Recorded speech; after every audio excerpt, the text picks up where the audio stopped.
Welcome to The Explainer.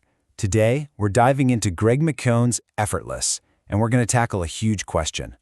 What if the way to get your most important work done isn't about pushing harder, but actually making it easier? You know, our whole culture seems to celebrate exhaustion. We're taught that to really succeed, you've got to grind, you've got to push, you've got to practically break yourself. But what if that's just a flat-out lie? What if the real path to our best work, our highest contribution, isn't harder, but easier? To get a feel for this, let's meet a guy named Patrick McGinnis. I mean, this guy did everything right. Went to Georgetown, then Harvard, landed a top job in finance. He truly believed that working himself to the bone wasn't just the way to succeed, he thought it was success itself. So he's running on pure adrenaline, just assuming that all this sacrifice, all these 80-hour weeks would eventually pay off. But then, 2008 happened. He was working for AIG, and his stock just plummeted, down 97%. All that grinding, all that effort, poof, gone. And his body just gave out. Lying there, sick with stress, he had this breakthrough. The answer wasn't to work even harder. The return on his effort had gone negative. I mean, does that feeling sound at all familiar to you? That sense that you're just teetering on the edge of burnout? Working twice as hard but getting half the results? Patrick's story is a really powerful warning for so many of us. So this brings us right to the core idea. The author's first book, Essentialism, was all about figuring out the right things to focus on. Effortless is the critical next step. It's about finding the right way, the easier way, to actually get those things done. And really, it all kicks off with this one simple but seriously powerful question. Instead of just assuming that the most essential things in our lives have to be the hardest, we just flip it. We ask ourselves, what if this could be easy?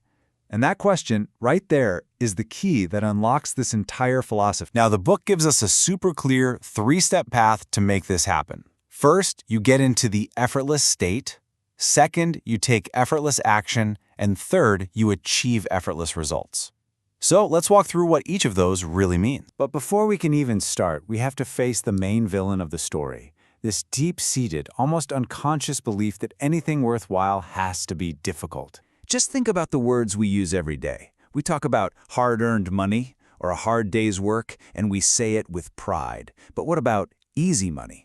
Sounds kind of suspicious, doesn't it? We've accidentally created this false choice in our minds between what's essential and hard and what's easy but, trivial. So here's the crucial point. That assumption is like this invisible script that's running our lives. But the moment we start to challenge it, the moment we ask if there's a simpler way, well, that's where we get our power back. So step one on this path is all about getting into the effortless state. This means clearing out all the mental clutter, all the noise, so we can actually operate from a place of focus and peace and clarity. And the mental shift to get there is actually surprisingly simple. When you complain about what you don't have, it just puts you in this downward spiral. It's draining.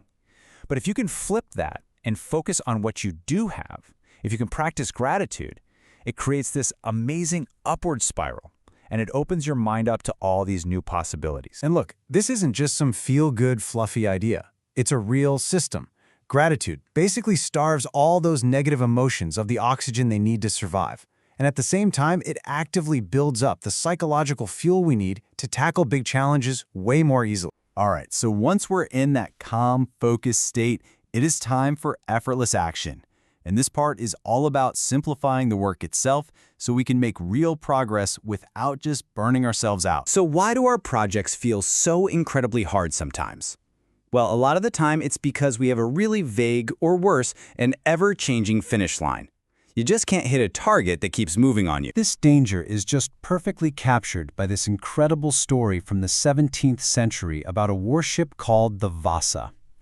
The king of Sweden kept changing his mind, first making the ship longer, then adding way more cannons, then piling on all these heavy sculptures. Because the definition of done was never nailed down, the result was a total disaster. The ship was so top-heavy and unstable, it sank less than a mile into its very first voyage. So to avoid your own personal farsa-level disaster, you have to define what done looks like. And I'm not talking about the gold-plated, perfect version. I mean, what are the absolute minimum steps required to finish? Get crystal clear on that, get there, and then stop. A completed project is infinitely better than an over-engineered failure. And this leads us to the final and maybe most exciting step, where we see how this all starts to build on itself. Achieving effortless results. This is about working smarter to create outcomes that keep paying you back long after you've put in the initial effort. So here, we really need to understand the difference between two kinds of results. You've got linear results, which is a one-to-one trade. You put in an hour of effort, you get an hour's result. It's a daily grind, you're always starting from zero. But then you have residual results. This is where you put in the effort once and it pays dividends again and again and again, kind of like compound interest. So how do we actually generate these amazing results? Well, the book lays out several high-leverage moves.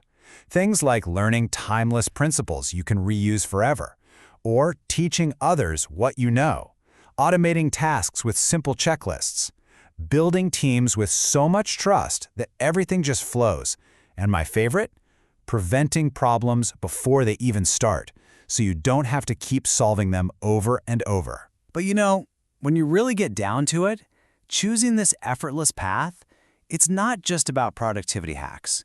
It's about making sure we have the physical and emotional energy for the moments in life that demand absolutely everything from us. And the author learned this firsthand when his young daughter, Eve, was suddenly hit with this devastating illness that no doctor could diagnose. The whole situation just felt completely impossible, and his family found themselves facing a choice. They could have chosen a path of frantic, superhuman effort.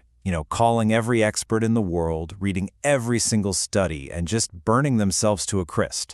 Or they could choose a lighter path, and mercifully they chose the second one. They realized they had to sustain their energy for who knows how long, and they just couldn't afford to collapse. And this really brings us to the final, most crucial point of all. No matter what hardship life throws at you, whatever's happened in your past, it all pales in comparison to the power you have in this very moment.